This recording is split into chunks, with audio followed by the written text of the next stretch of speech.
Good evening, everybody. Welcome to another episode of the Pits of Motor Cast. This is your host, Dave. I got a line special guest, funny car owner Dennis Taylor, and the driver, his son, Justin. How you guys doing? Good. How are you? Good, Dave. How are you doing? I'm great. Little bit rainy here in Illinois, but it's like my upper 60s, so it's getting there. Drag racing weather's coming. Yeah, I was in Texas last weekend, and before long, everybody will have good weather so they can run their cars. Oh, you went to the funny car cast? Yes, I did. That was a dream come true with all them funny cars. Yeah, kind of reminded me of my younger days with the big funny car shows at Orange County Raceway when I was a kid. Now, did you bring the funny car there? No, it's a little too far to go from Oregon to Texas, but I helped sponsor that series for the last couple of years, and I'd never been to one, so that was a good one to go to for my first one, Yeah, so how was your first experience, Dennis? It was really good. 70 funny cars, a couple of fuel halters, jet cars. It had basically everything you could want. So from a spectator standpoint, for a $30 admission ticket, I think the fans definitely got their money's worth. And Chris and Tara Graves put on a great show, and apparently they're going to do it again next year at the Motorplex. And they're shooting, for 100 funny cars. Wow! And you got to see some record runs last weekend. Yeah, we sure did. And, next year, who knows? We might even take the Evil, Wicked, Mean, and Nasty car all the way to Texas. You just never know. Yeah. Del Worsham set that record, and the few altered guys set the record. Kevin Kinsley going at it with Richard. Yeah, with Richard Hartman, it was that was spectacular. I watched that from the grandstands, and that was really a treat. Both cars ran good. Both cars had trouble at one point, but it was amazing to watch all that happen. Yeah. Tara and Chris have they came up with funny car kids, and it turned out to be a great thing. Yeah, it sure did, and there's certainly a place for that. Where else can you go and watch, a blown big block Chevy with a torque converter race a big show nitro car heads up to the 8th mile? Right. Yeah, and he said he's going to keep that grassroots feeling. Yeah, excuse me. They've got a really good thing going there, and there certainly is a place for that. So now, Dennis, let me ask you something. How did you get into drag racing? Well, back in 1969, when I was 11 years old, my father and grandfather took me to a funny car event at Orange County Raceway, and from the very first funny car run I ever saw, I was hooked, completely hooked, and basically set my life path up. So I always knew that I wanted to drive funny cars, when I was 11 years old. And I was just fortunate that I was able to achieve that goal and have some success at it, with the alcohol cars. And I wouldn't change a thing, if I had to do it all over again. So what age did you start drag racing? Let's see. I started as a crew member on a Top Fuel dragster when I was 17, and eventually went on tour with the Green Elephant Funny Car out of Seattle when I was 19. And by the time I was 20, I had my own car. It was an Econo funny car, they called them, big block Chevy with a single 4-barrel. And it was a 1973 Vega that I raced at Orange County. And then in, 1980, I was able to get my top fuel license with the top fuel driver that I had been helping, along the way. So all I've ever really driven was top fuel dragsters, alcohol, and nitro funny cars. So how did you do in alcohol? You had success in alcohol cars? Well, I drove alcohol cars for a little over 20 years. I won 2 national events, 9 division races, and finished in the top 10 twice. So certainly that was more than I ever thought was possible. From a kid who started with absolutely no money whatsoever, and was able to build upon that. It was quite satisfying. Oh, that's great. So now, after all these years, you got out of it in 2015. You said, right?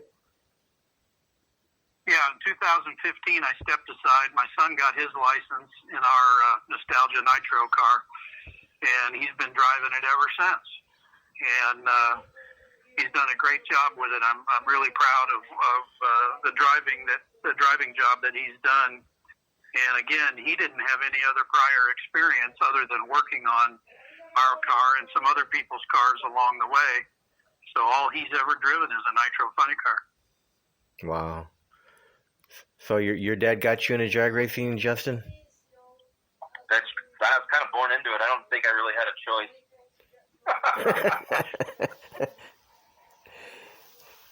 Born right into that seat of the nitro funny car. I don't know about born into the seat, but definitely born into drag racing. It's a lot more than just a hobby and a sport for us. So. Yeah, I don't know if you know what we do for a living, Dave, but no, I don't. We manufacture racing equipment and ship product all over the world. Every big name nitro car that you've ever heard of runs something that we make. They may not run everything that we make, but they certainly run, some of that. But we manufacture the engine diapers, the blower restraints, seat belts, driving suits. About the only thing we don't make is helmets and gloves. So what year did the Evil, Wicked, Mean, and Nasty funny car come about? Well, I think the first time we ran the car was 2011 or 2012. I had stopped running my alcohol car at the end of 2009, set out a couple of years to decide what I wanted to do, and I had driven somebody else's nostalgia car for a few races and decided I've always wanted a nitro funny car, so let's just go ahead and do it. I certainly never could afford a big show car. So the nostalgia thing kind of fit right up our alley at that point in time. Actually, Justin was at the time was the car chief for Roger Garton's Warhorse, and he was learning a lot, being the car chief on that car. And it was kind of cool. A couple of times I got to race Roger Garton, and Justin was standing in the other lane and not behind my car. And came to me and said, I really want to drive. And so I said, well, I really didn't want any of my kids to drive, but I let him get his license, and he certainly looked like he could handle it. So one thing led to another, and here we are. Wow. So how did the name of the car come about, Dennis? Well, Justin, you want to tell that story, or shall I? Start it. Well, there used to be a car called Evil, Wicked, Mean, and Nasty that ran as an alcohol car. And the gentleman's name was Harley Griffith. And Harley Griffith, later in life, worked at AFT Clutches. And Justin also worked when he was a teenager at AFT Clutches, and they became really good friends. And unfortunately, we lost Harley Griffith.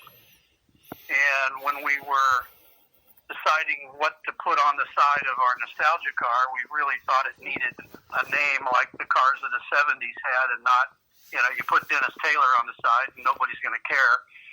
So it was Justin's idea to put Evil, Wicked, Mean, and Nasty on it. and I'll let Justin kind of finish the story. He was asking, trying to figure out, we bounced a lot of names back and forth. The idea was to have kind of a hot name to sell T-shirts and try to move some of that name along, and it just hit me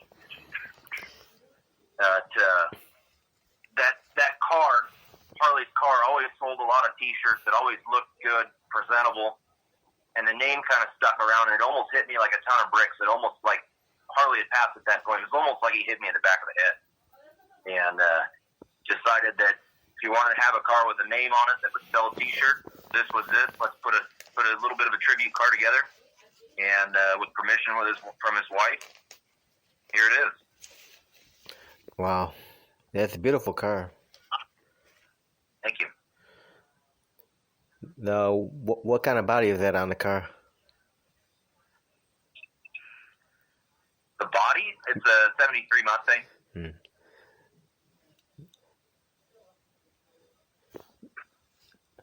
Now, Justin, besides the nostalgia funny car, have you raced any other kind of cars before that? I'd never had a license in anything other than that car. Wow, that's pretty cool. Thank you. Yeah, I'd never driven down the racetrack with any sort of motorized vehicle. I raced a bicycle at Bakersfield one weekend. How'd that go? I think I won first round, and I blew a tire in the lights in the second round. Wow. Maybe it was first round I blew a tire. But I still won the race, or that round. And we had to borrow a bike for the second round, and I broke out because it had bigger wheels. Yeah, so that's the most drag racing experience he had until he stepped into a nitro funny car. Wow. So when you were driving the car, Dennis, what's the fastest pass you made in that car? In the nitro car or the alcohol car? No, the nitro car. The best I ever ran with it was 592, and Justin has done a little bit better. Well, as a driver, he's run quicker, but we made more runs with it, obviously, and Justin's run as quick as 576. Now, are you guys going to be running at the March meet? Unfortunately, not this year. With the restrictions and the COVID things and all of that, it's too much of a gamble for us to drive, from Oregon down to Bakersfield. Still don't know exactly what's happening down there, but we are really hoping that things will loosen up in California and we can be there for the Hot Rod reunion. Now, do you have any other events planned? Oh, we have several events planned. We are located about 45 miles south of Woodburn Drag Strip in Woodburn, Oregon here. And we're booked in 3 or 4 times this year to do match races up there. We've got a kind of a unique thing going. We'll either match race another nitro car, or we've been doing a match race with a jet funny car that has been very successful and a lot of fun for the fans. So we'll probably do some of that this year as well. We could use your funny car up here at Great Lakes Dragway in Wisconsin, because Doc Holliday needs a match. He has no match with him. Yeah, Doc's an old friend of mine and a longtime customer of ours, and he and Jerry Newman, who run that car, we'd have a lot of fun match racing against Doc. I can tell you that for sure. Yeah, because ever since Baz Young went back to Australia, we haven't had a funny car to race against Doc, another nitro car. Yeah, well, if a sponsor or somebody could put enough money to make it worthwhile for us to drive back there, hey, we could show up. Yeah, that would be great. I mean, he has done some races against some alcohol guys, but I'd rather see nitro. No, I know exactly what you mean. There's nothing like 2 nitro cars, doing burnouts and going down the racetrack, that's for sure. Yep. Yeah, Doc's been going at it for so many years now. Yeah, I just heard Doc got a new prescription windshield, so he ought to be ready to go for this year. Wow. All right, so Dennis, when you started drag racing, way back when, did you have any inspirations, people you looked up to in drag racing? Oh, of course. Who doesn't? I mean, all the big names. I looked up to all of them, and the interesting story for me is when I was a kid. I didn't have any baseball heroes or movie star heroes. All my heroes were drag racers. And I remember hanging out, as a small kid in the pits, watching Don Prudhomme and Tom McEwen and Tom Hoover, and Gary Bergen, and all of the guys. And I'm really proud to say that as our safety equipment business grew and I got involved in racing, I was able to call almost all of those guys friends. I was very good friends with Tom McEwen for several years, before he passed away. And he used to help me a little bit, and he would aggravate me as well. As I got older, he kept telling me, you need to stop driving those cars, or you need to stop financing those cars on your own, And I used to affectionately call him my grumpy grandpa. Wow. That's a neat story. Yeah, I miss the Goose. He was even when I was mad at him, he was still my buddy, and he was still a lot of fun. Yeah, drag racing is a great sport because everyone becomes family. Well, that's very, very true. And we've helped out a lot of guys over the years, and I've always wondered if something catastrophic happened to our program. How many friends we would have out there, and I'm pretty certain we'd have a lot of support from a lot of different people. Yeah, I'm sure. Everyone's always willing to help each other on drag racing. Yeah, that's kind of what the alcohol cars are really that way a lot still today, and the funny car chaos was that way. We saw a lot of that in Texas last weekend. Yeah, so now you mentioned Snake and Mongoose. Yeah, I was lucky enough to see those guys race when I was a kid because my dad would start taking me to the Great Lakes Dragway in Wisconsin and US 30 in Indiana. I was about 4 or 5 years old when he started taking me to drag racing. I'm 50. Well, I'm gonna be 53 this month on the 14th. So, man, it was cool seeing all those cars though. Tom Hoover Showtime and all that. Tommy Ivo, man. Chi-Town Hustler, all those cars. Yeah, that was good times. Yeah, it certainly was. Here's a little bit of Tommy Ivo trivia for you. When Tommy Ivo drove Top Fuel and Funny Car, his license number was 714. Really? And when I was a kid, 14 happened to be my lucky number. And I got my Top Fuel license about the time that he quit driving Fuel Funny Cars and Top Fuel Dragsters. So I requested that number from the Division 7 office in HRA headquarters, and I'll be darned if he didn't give up the number and it was available. So all the cars I've ever driven have been number 714. Wow, that's pretty neat. So Justin, how about you? Any inspirational heroes for you besides your dad? I don't know about inspirational heroes. A lot of, I've been around this long enough and been around these cars long enough. It's more of a bunch of friends. And I don't know that I had heroes to look up to, but I sure didn't want to be that guy that nobody wanted to run against.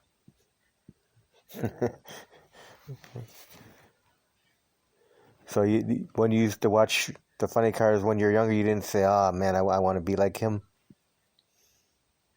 Not necessarily. For the longest time, I never wanted to drive. It was kind of strange. I got a bunch of younger friends that are about my age that drive cars, and talking with them and hearing stories and even racing with some of them. I didn't I didn't want to get later on in life and go, I should have done that when I had the opportunity. And honestly, I didn't think I'd like driving as much as I do. So it never really crossed my mind as I was younger that I wanted to go do that. I wasn't knocking doors over trying to get into somebody else's car. So how was your first time experience driving a nitro funny car? It's a lot going on. I mean, it can be overwhelming, but you got a job to do. Go out there and hit your marks and do what you're supposed to do. And I mean, they're loud, obnoxious, and intimidating.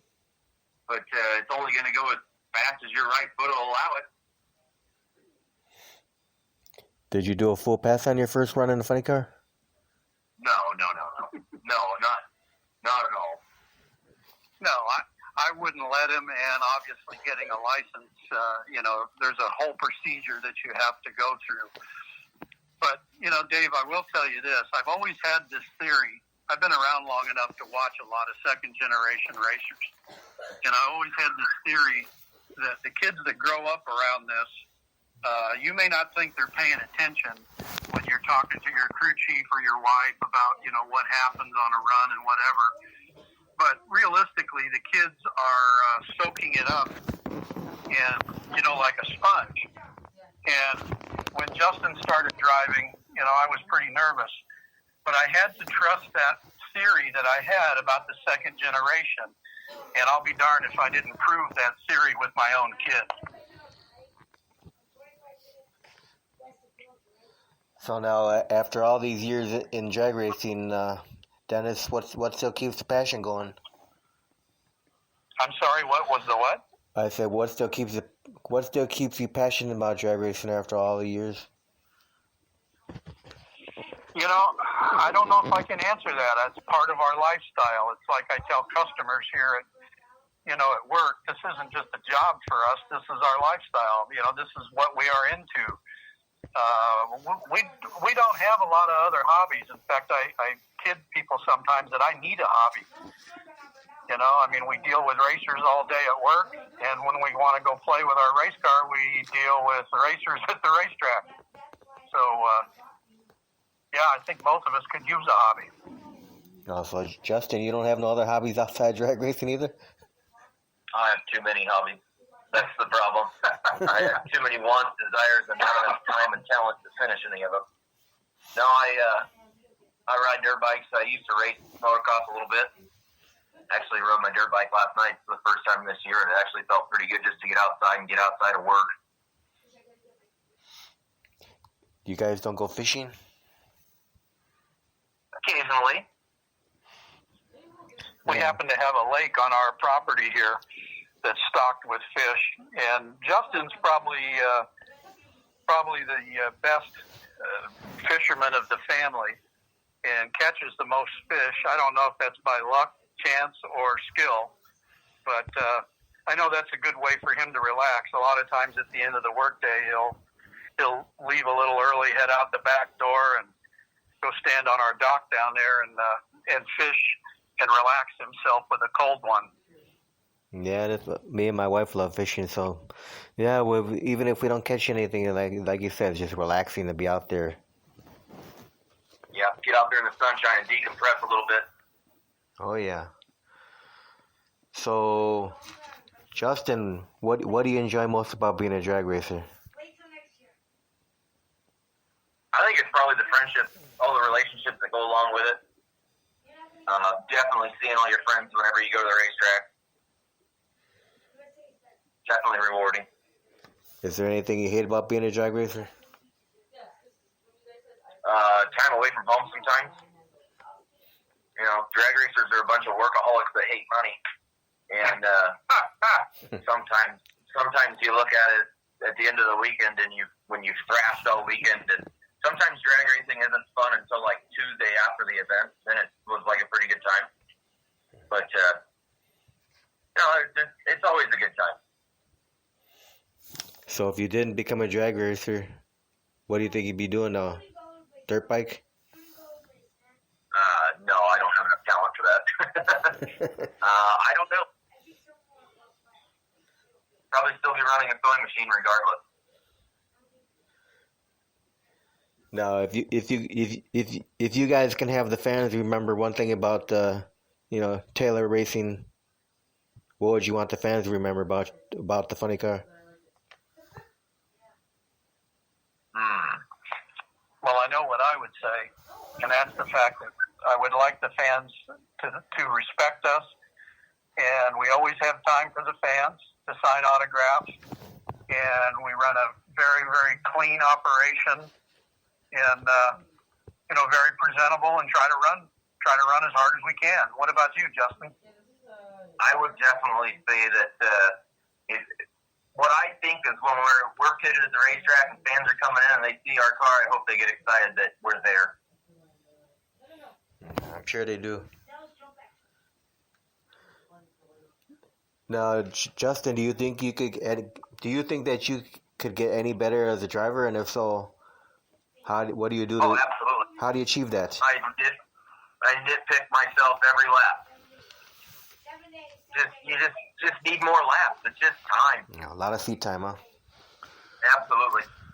Yeah, there's no replacement for that. So you have any idea how many passes you made in a funny car now? Not really all that many. Probably around 100, 125 laps. I mean, in the grand scheme of things, not very many, and even less, full laps to the finish line. So what's been your greatest memory so far? Probably. I mean, qualifying at the March meet was big. That's such a tough race to get into, and running career best on that lap and leaving some on the table was probably one of the best ones.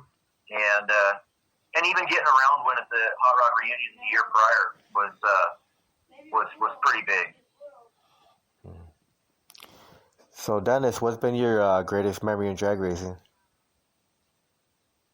Well, I don't know that I can come up with one, but certainly my first national event win with the alcohol car at the Winter Nationals in 2004. That was a lifelong dream and something that you wonder if you'd ever accomplish.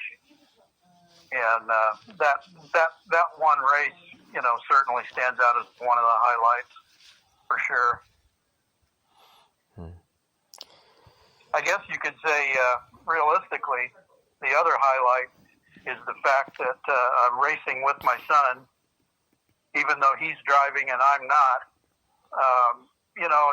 It's funny.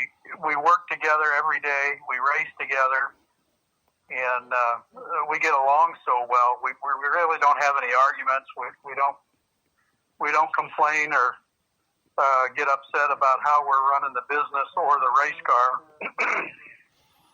which is pretty rare. You hear a lot of guys say, man, you guys are really cool because you get to, father and son get to race together. I couldn't do that with my dad because I couldn't get along with him. We've heard other racers say that. I know there's been a lot of other racers that were envious that were able to do this together, but it's really worked out. It's really worked out great. So you take the tow truck and go down there and pick him up at the end? Oh yeah. Yeah, I still like going down there, and one of the things that gives me satisfaction is when we make a good run or we win a round, is to go down there and see the smile on his face. I know what that's like, and he's just, still learning and finding out what that's like. And my biggest want right now is to give him a really good experience, before we have to hang it up. I don't know when that day's coming, but I know it's coming at some point.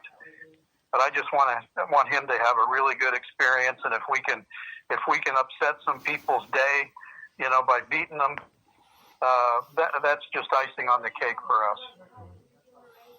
So who are the other crew members for the funny car?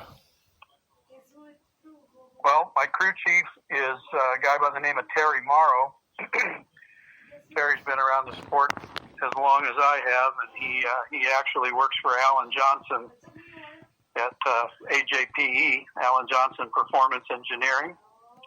And we've got some Northwest veteran race car drivers and crew members that work on our car. Todd Swinford, who's also an alcohol driver, and Brian Haven, who is an automotive machinist and a really good one. We've got Eric Howard, who owns a brewery here in Albany, and Justin's brother-in-law, who works here in our company, Dustin Henderson. And a lot of times we'll have guest crew members who are drivers up here in the Northwest. Garrett Bateman, who drives Rick Hinkleman's A-Field dragster. Ron Hughley, who's been a mainstay with the Double B Funny Cars up here in the Northwest. And we have a lot of friends and have a good time. Do you have any sponsorship? Well, we certainly do. We've been involved with Lucas Oil for 16 years now, and we're very thankful that Lucas Oil still sees value in our program and helps us out. And of course, my main sponsor and quasi-partner in crime is Ken Meadows from Plumbing Concepts. Ken and I have been friends for 40 years, and he has been involved in all of my racing programs, one form or another, really since the early 80s. And tickled to death that he still helps out and sees value in our program as well.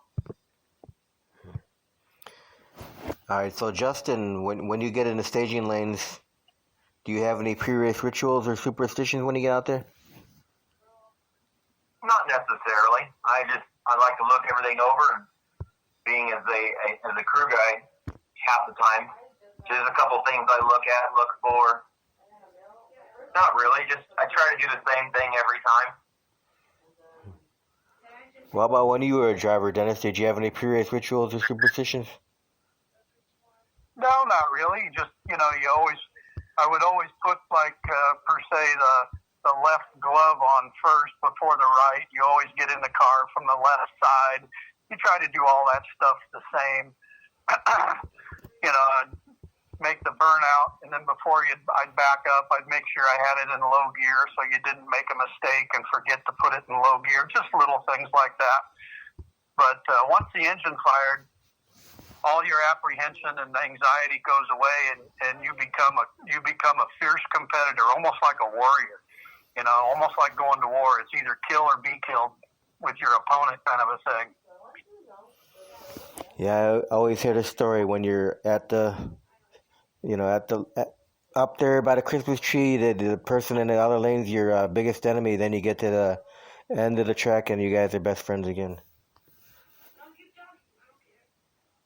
No, there's a lot of truth to that. You definitely want to rip the other guy's eyes out, but at the other end, you have an interesting bond because of what the two drivers went through, and it's not uncommon to give the other guy a hug or a big handshake at the other end. But let me tell you, when you're staging against them, you want to rip their heads off. Yeah. So, does it take a lot of preparation to get that funny car ready for a weekend racing? Absolutely. It takes a lot of preparation between rounds. We run that thing just like a big show fuel car, where it takes the heads off every lap and gets a new rack in it every time. And there's a lot of prep work, prepping clutch packs and getting all your racks ready and all your parts and pieces in line just to even load it in the trailer before you go. It's a fair amount of stuff. Yeah, I don't think the fans really understand just how much work it really is. It's actually too much work to run one of these cars, but that's how you got to run them if you want to be competitive these days. And at the end of the day, man, oh man, we are wore out.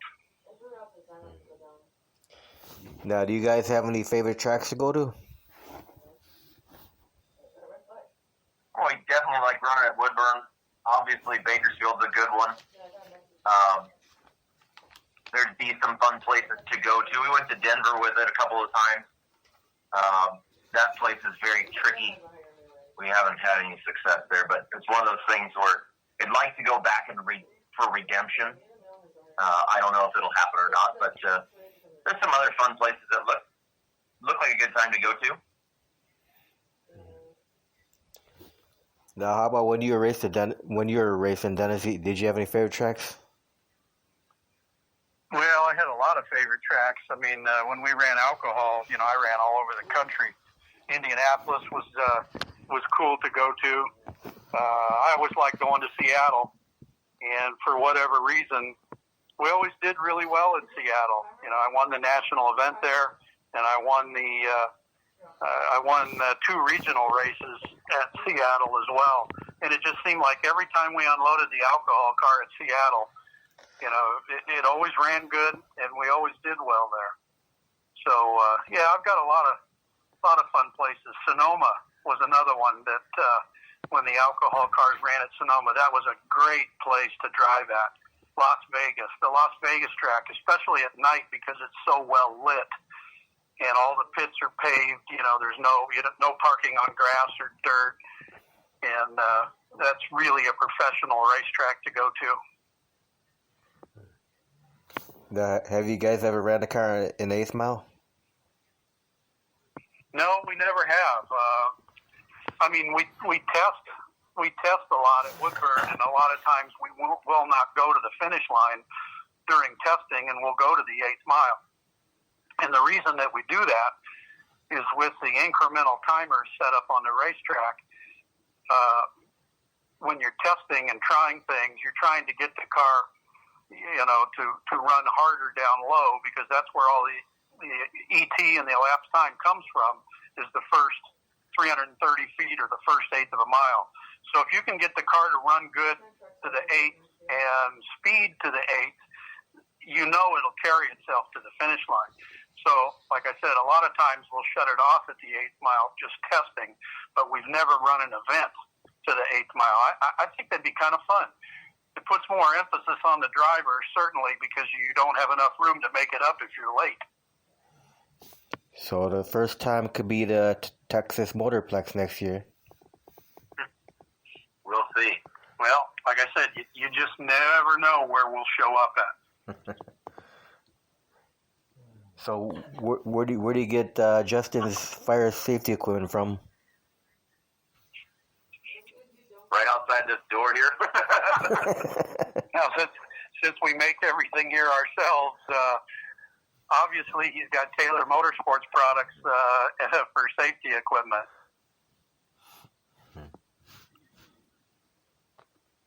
So sometimes you need to do your own guinea pig work. So in the short time you've been driving the car now, Justin, have you reached any milestones?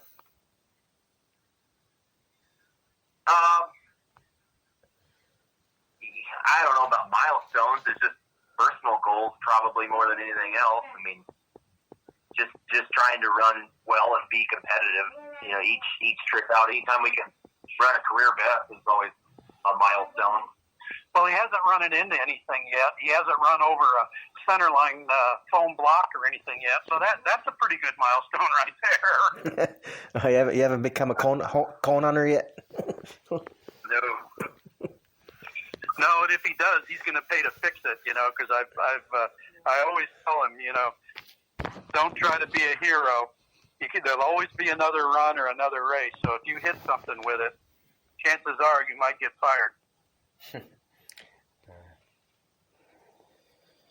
All right, so kind of like what Austin Coyle used to tell all of his drivers.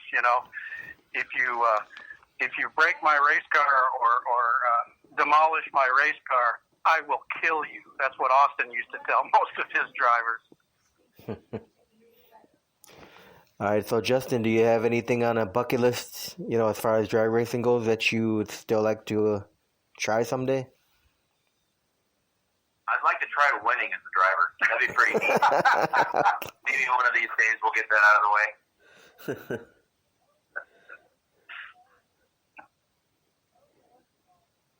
Now, when you're at the track for a day of racing, how's your eating habits, Justin? Do you eat normally during a race day, or do you eat light and wait till the races are done? No, usually I'm out there thrashing on the car, and it doesn't bother me to eat I don't get nervous or want to throw up or anything like that. So I'm a fat kid. I like to eat. Now, how about I you? will say there's nothing better than a full deluxe beer after a hot day of working on a race car. Now, do you guys barbecue at the track? We have, yeah. Sometimes we do. It seems like a lot we get out of the racetrack late, so we'll plan for some food at the racetrack. Yeah, well, what he's also not telling you is that not only is he the driver of the car, but he's the chef as well. he's actually become quite the chef on the barbecue, and he also has a smoker that he brings to the track once in a while, and he'll smoke some tri-tip and let it simmer all day, and you can just smell that in the pits going. You can't wait for the day to be over. Wow. So let me ask you both a few fun questions before we close out this interview. You guys ready? Go ahead. What's both of your favorite food to eat? No, I don't know. Favorite? Favorite or most common? There's two separate issues there. I don't know. I don't really have a favorite.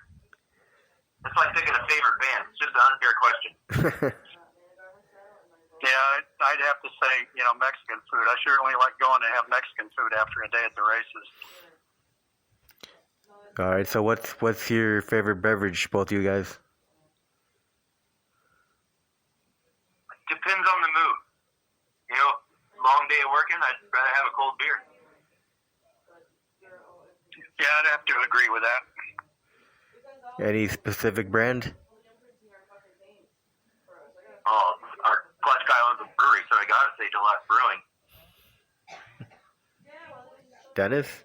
I guess I'd agree with that as well. Okay. Justin is a real connoisseur of microbreweries, and I'm more of an old-fashioned guy. And luckily, our Clutch guy, who owns Deluxe Brewing here in Albany, he brings several of his different crafts to the racetrack with him, so we have quite the selection. All right, so Justin, since you mentioned, picking, it's like picking a favorite band in that one question. What is your favorite band? My favorite beer? No, who is your favorite band since you're talking about bands? Oh, I can't answer that fairly because there's too many genres. So what's your favorite type of music? I can't answer that either. There's some guilty pleasures in there, and there's some.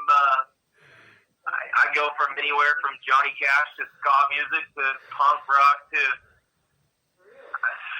I'm all over the board. I'm a train wreck. Yeah, it's good to have an open taste in music. Yep. So now, if we want to, people want to find out where the car is going to be at, what's the best way to find out where you guys are going to have the car at? They can follow us along on Instagram. The race car has its own page at Evil, Wicked, Mean, and Nasty NFC is our Insta handle. That's usually the best. I usually try to post where we're going and what we're doing as we go along there. You don't have a Facebook page for the car? I really don't. I'm not a Facebook guy. I know my dad has one that you can kind of follow along. He does the same thing too. As we're loading up, we always kind of tell people where we're going and what we'll be doing. Awesome. Well, I want to thank both of you guys for being on the air with me tonight. Well, thanks for having us. Oh, no problem. It was fun. Yeah, Dave. Thanks for having us along. It's been a fun time. Yeah, I had a lot of fun talking to you guys. Hopefully we'll do another one. Sounds good. We'll talk about that big win, Justin. Yeah, clear your schedule. we gotta have some big events that we're gonna go to first. We need to get this West Coast open so we can start going to some races. Awesome. Well, I wish you guys the best of luck for racing this year. Well, Well, thank you very much. We need all of it we can get. Yeah, all right. You guys have a good night.